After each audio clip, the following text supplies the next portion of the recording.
आज हम सीखेंगे न्यूक्लियोफिलिक सब्स्टिट्यूशन रिएक्शन। पूरा नहीं सीखेंगे। न्यूक्लियोफिलिक सब्स्टिट्यूशन रिएक्शन में दो पार्ट होते हैं, एक SN1 SN2। आज हम SN1 सीखेंगे। सो न्यूक्लियोफिलिक लिख लेता हूँ, सब्स्टिट्यूशन रिएक्शन। SN1 में नहीं,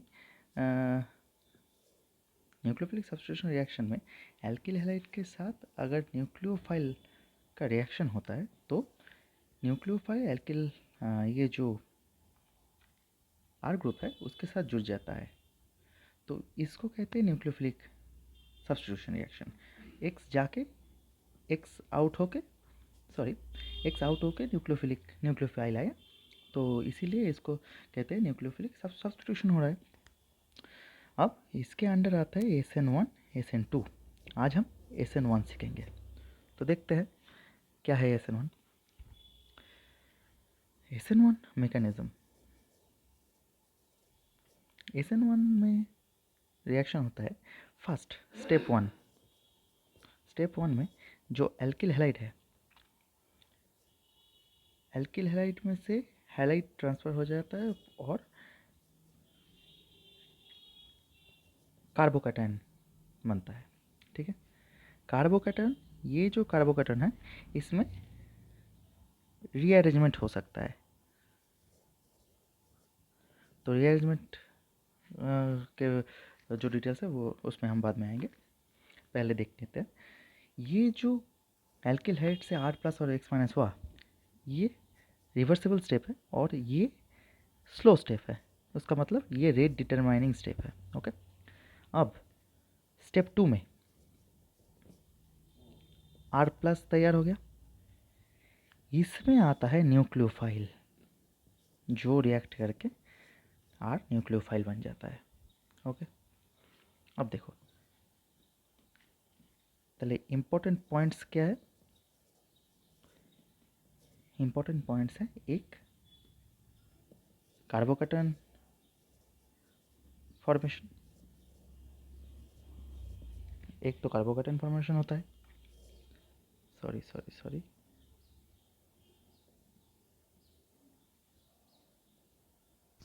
और दूसरा है इस स्टेप 1 जो है वो RDS है। ओके, तो ठीक है, चलते हैं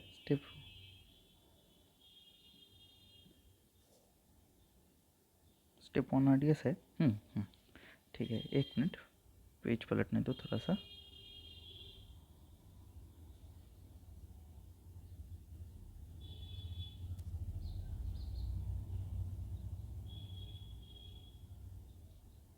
हाँ, तो पहला स्टेप जो है वो RDS है। ठीक है, अब हम क्या करेंगे, अब हम rate of reaction means rate of reaction को डिफाइन करेंगे। ओके, तो देखते हैं रेट किसके किसके ऊपर डिपेंड करता है। रेट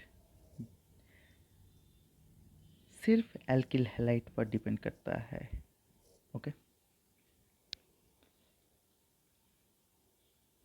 इसीलिए इसका ऑर्डर हो गया वो 1 और मॉलिक्यूलरिटी हो गया 1। ओके, ठीक है, अब देखते हैं एल्किल हैलाइड R+ और X- हो रहा है। ठीक है, तो ये हैलाइड जो है वो फ्लोरीन हो सकता है, क्लोरीन हो सकता है, ब्रोमीन हो सकता है, आयोडीन हो सकता है।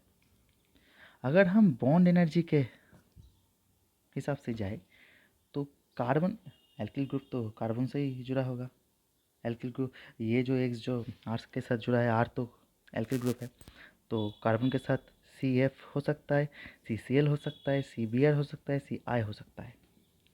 इसमें से बॉन्ड एनर्जी सबसे ज़्यादा होता है CF का। ओके, तो ये सबसे आखिर में टूटेगा। अगर बॉन्ड एनर्जी बहुत है तो वो टूटने में आसानी होगी या मुश्किल होगी? मुश्किल होगी। तो बॉन्ड एनर्जी सबसे लोएस्ट है कार्बन और आयोडीन का। ओके, तो उसीलिए कार्बन और आयोडीन ये अगर RX में अगर चलो ऐसे ही लिख लेते हैं,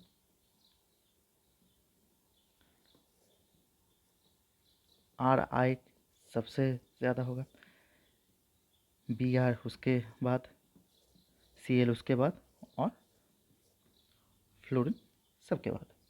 ओके। अब SN1 रिएक्शन जो है वो depends on stability of carbocation,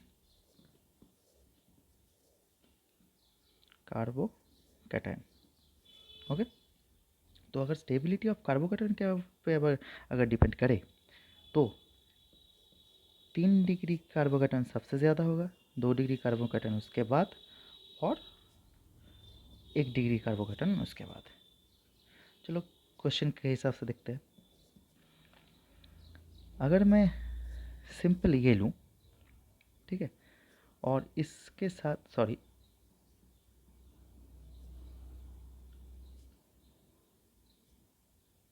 चलो मिटाई देते हैं। अगर इसके साथ मैं अगर समझ लो किसका रिएक्शन कराऊँ,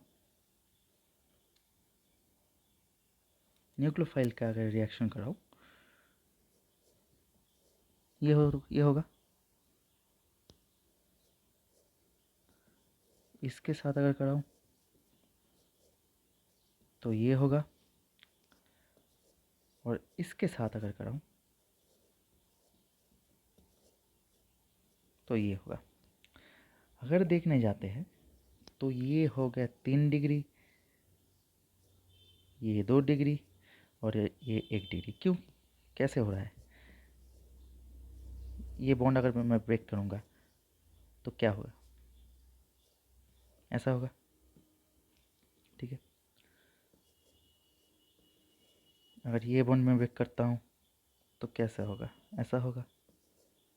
अगर ये बॉन्ड में ब्रेक करता हूँ तो कैसा होगा, ऐसा होगा। ये हो गया 1 डिग्री कार्बोकैटायन, ये हो गया 2 डिग्री कार्बोकैटायन, ये हो गया 3 डिग्री कार्बोकैटायन, ठीक है। तो स्टेबिलिटी के अनुसार अगर मैं इसको A, B और C नाम देता हूँ तो रेट ऑफ रिएक्शन C का सबसे ज़्यादा होगा, B का सब उसके बाद और A का उसके बाद। समझ गए?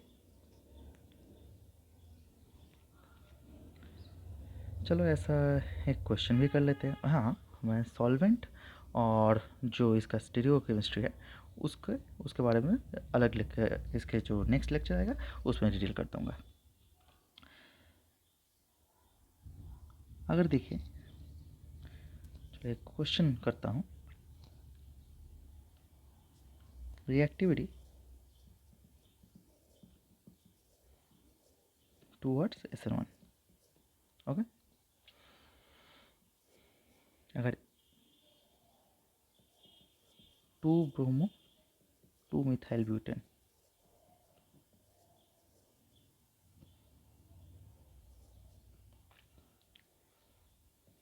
1 ब्रोमो पेंटेन और नेक्स्ट में 2 ब्रोमो पेंटेन, देखो